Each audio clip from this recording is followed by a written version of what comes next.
La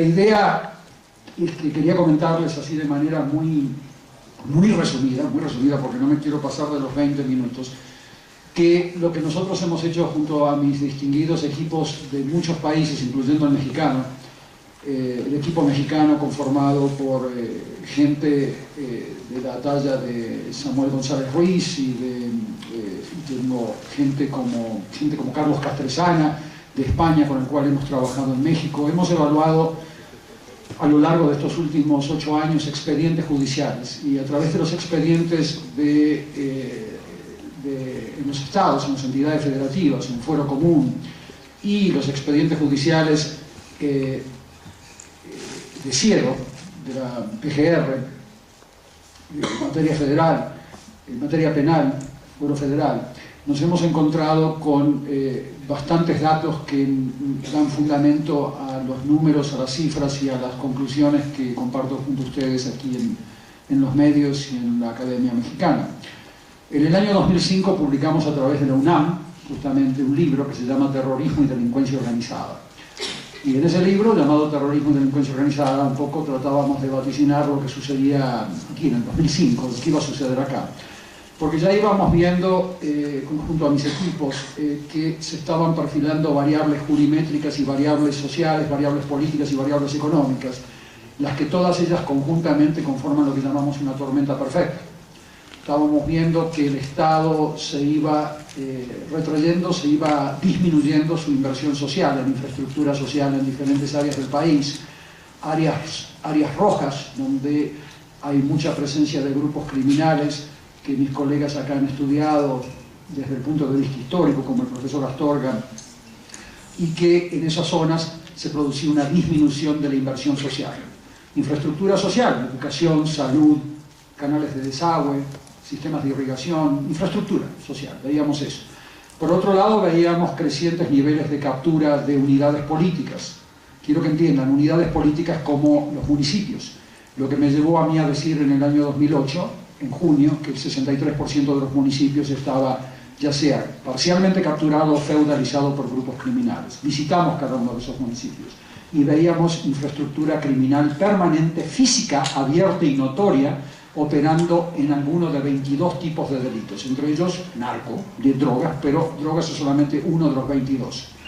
O sea que la delincuencia organizada ya la veíamos muy diversificada, cosa que era compatible con los datos que proporcionan los expedientes judiciales, donde tú ves que hay actividades primarias de los grupos criminales, donde las cúpulas de los grupos criminales diseñan el plan de penetración en esas áreas de bienes y servicios ilícitos, actividades primarias como el tráfico de seres humanos, tráfico de migrantes, tráfico de drogas, tráfico de armas, y actividades secundarias de los grupos criminales, en donde, como forma recreativa en sus tiempos libres, las células de estos grupos criminales se dedican a secuestrar, extorsionar y hacer llevar otro tipo de actividades delictivas que les afecta a la vida de ustedes.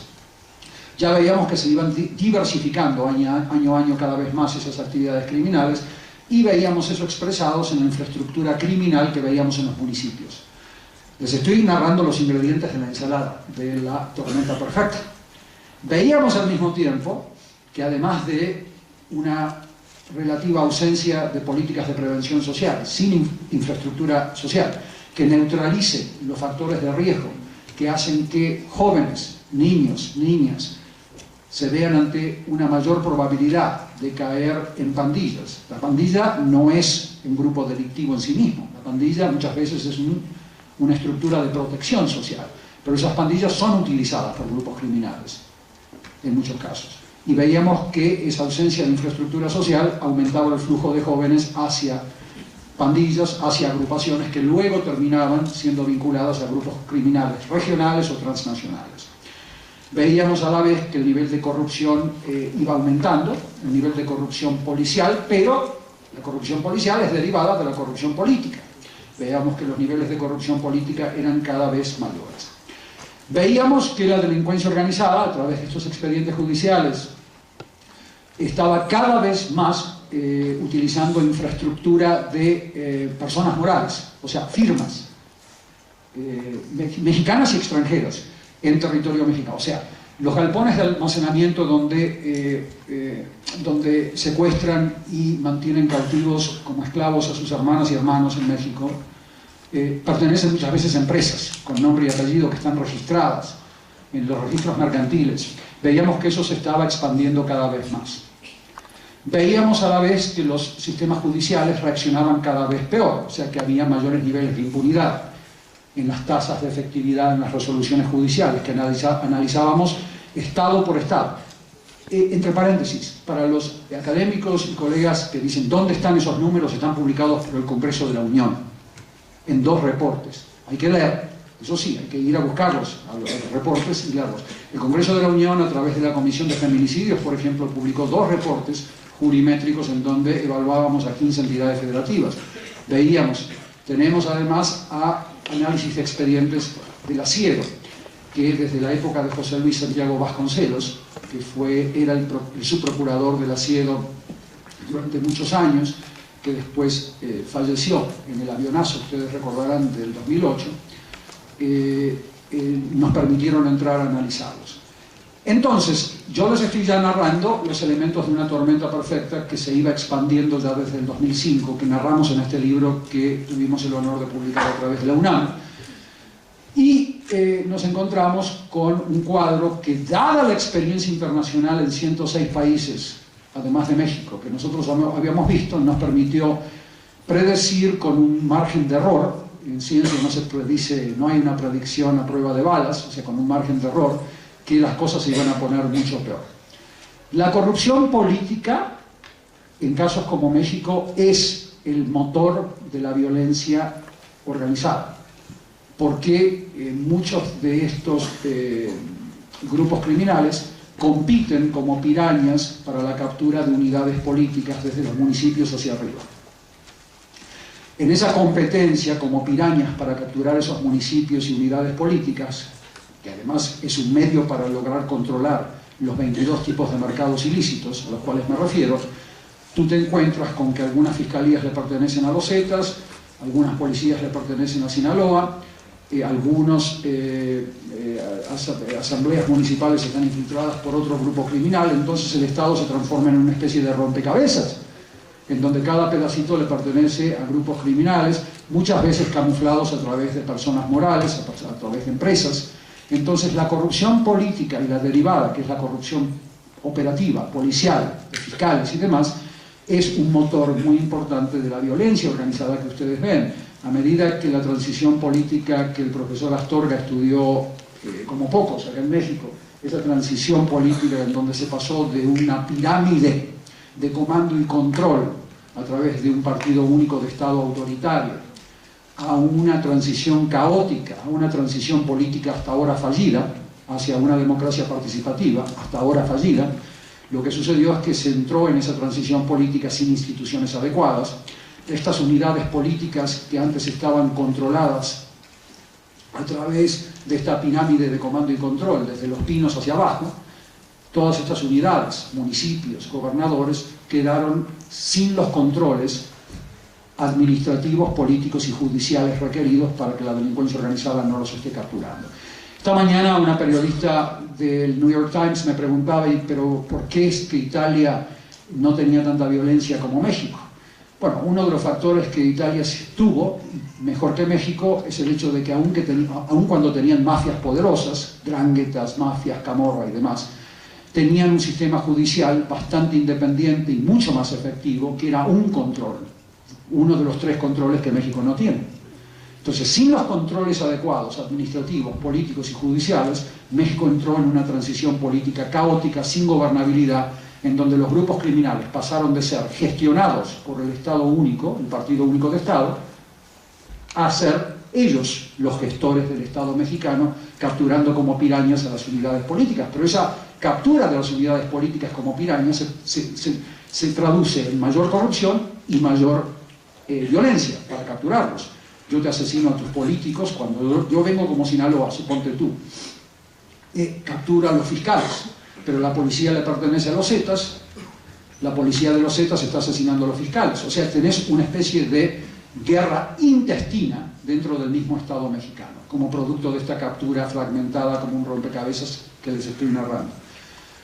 Tengo tantas cosas que comentarles. Entonces, Italia no permitió tal nivel de captura. Sí se capturó, obviamente, había senadores trabajando para las mafias, como acá se va a determinar a través de un procesamiento judicial cuando realmente la limpieza se produzca. Van a empezar a caer senadores, van a empezar a caer diputados, van a caer exsecretarios de Estado, como en todos los países donde esto ocurrió. Buena parte de la clase político-empresarial, de la mafia político-empresarial que hoy prevalece en México, va a ser procesada judicialmente. Eso va a ocurrir. Uno siempre intenta, a través de lo poco que uno hace, como un grano de arena, a que esto ocurra antes sino después, porque cada día que pasa son más vidas humanas perdidas, inmoladas muchas veces en esta orgía de violencia. Normalmente lo que sucede cuando los países no cumplen con las convenciones internacionales que rigen sobre esta materia, hay una convención internacional de las Naciones Unidas, y yo no hablo en nombre de las Naciones Unidas en México, no hablo en nombre de las Naciones Unidas en México, lo aclaro, yo no trabajo para las Naciones Unidas en México, pero hay una convención de las Naciones Unidas que nos pertenece a todos y a todas, que se llama la Convención de Palermo, Convención de las Naciones Unidas contra la Delincuencia Organizada, que México ratificó solemnemente a través de su Senado y por lo tanto está obligada a cumplirla. Viola México el 63% de sus cláusulas. Entonces no nos llama la atención porque México tiene... Ahora, no es que México las viola porque no tenga recursos humanos ni tenga recursos financieros. México tiene una orgía de recursos financieros y humanos.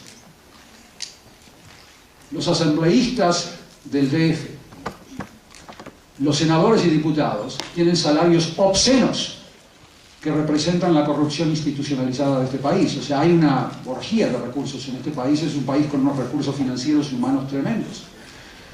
No se implementan porque tienes una clase político y una clase empresarial semicapturada por estos grupos criminales, y mucho de esta clase empresarial conforma también un grupo criminal. La delincuencia organizada no es la caricatura de estos gorditos y gorditas que ustedes ven ahí sentados con la PGR, con armas, siendo capturados. Esos son los operativos.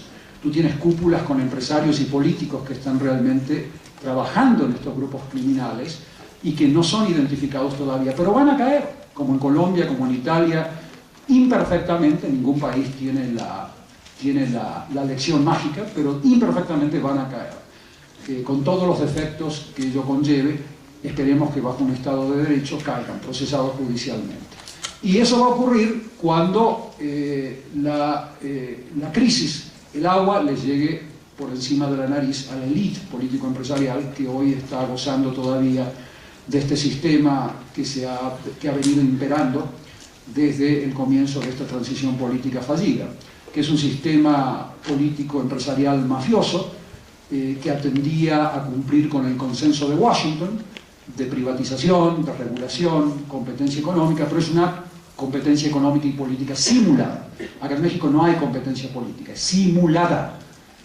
Las listas primarias que rigen la vida electoral, o sea, los candidatos en las listas primarias mexicanas, son establecidas por los consejos de los partidos, por los caciques de los partidos, no por los ciudadanos y ciudadanas mexicanos.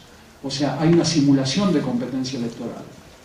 Y eso de alguna manera genera un muro de Berlín o un muro de Juárez entre el ciudadano y sus políticos. Por lo tanto, los ciudadanos y los políticos no sienten esa desesperación ciudadana. Esos twitters que a mí me llegan todas las noches desde Tampico, en donde mujeres y hombres me dicen: nos están extorsionando, el ejército nos extorsiona, la policía nos extorsiona, la delincuencia organizada, digamos, la externa al Estado, nos extorsiona.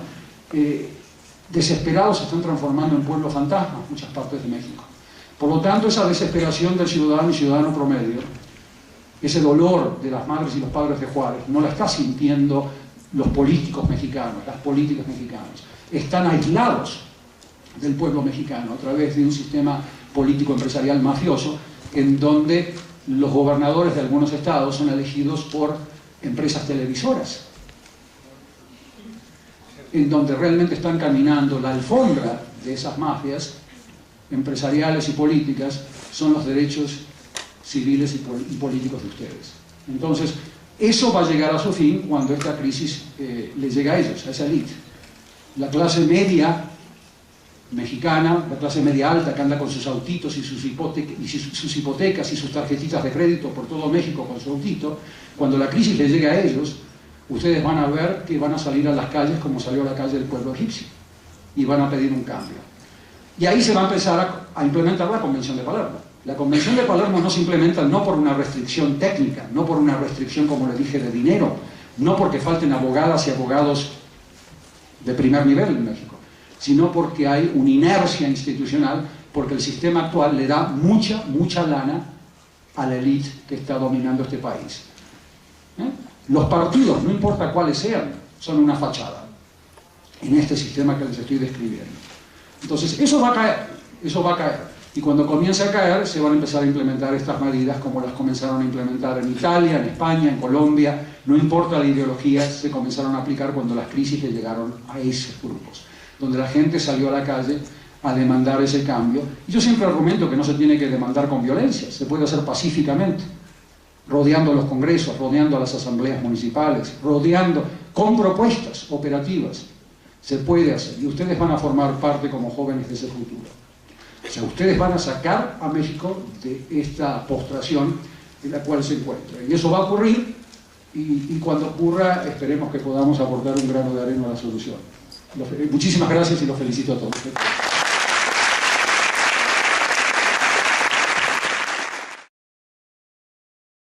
De España, con el cual hemos trabajado en México, hemos evaluado a lo largo de estos últimos 8 años expedientes judiciales, y a través de los expedientes en los estados, en las entidades federativas, en el fuero común, y los expedientes judiciales de Cielo, de la PGR, en materia federal, en materia penal, fuero federal, nos hemos encontrado con bastantes datos que dan fundamento a los números, a las cifras y a las conclusiones que comparto junto a ustedes aquí en los medios y en la Academia Mexicana.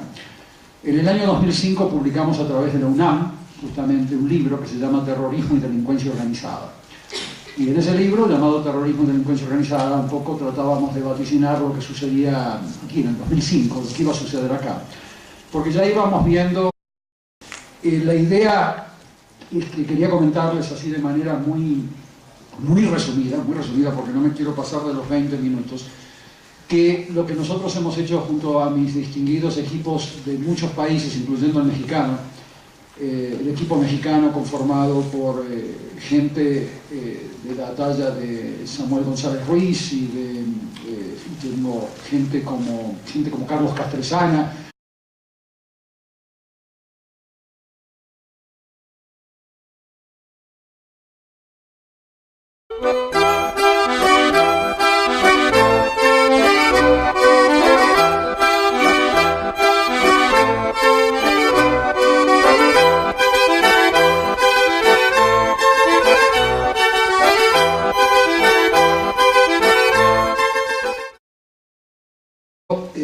junto a mis equipos, que se estaban perfilando variables jurimétricas y variables sociales, variables políticas y variables económicas, las que todas ellas conjuntamente conforman lo que llamamos una tormenta perfecta.